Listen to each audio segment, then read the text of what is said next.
Ayan, at natapos din namin ang kulungan namin.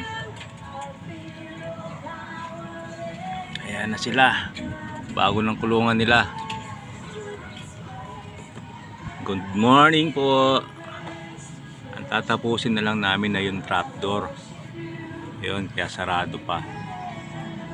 Ayusin pa namin. Ayan sila. Yan ang aking mga breeder.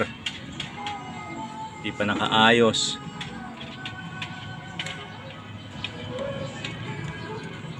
Ayun yung dalawang inakay. Yan.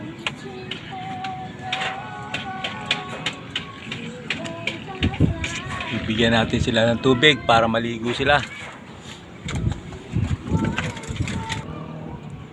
Yan ang aking mga breeder. Kanya mga anak nila.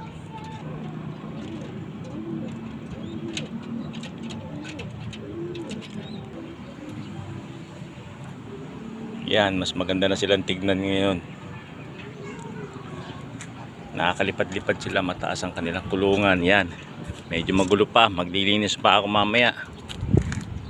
Oh, ayan, kita nyo naman.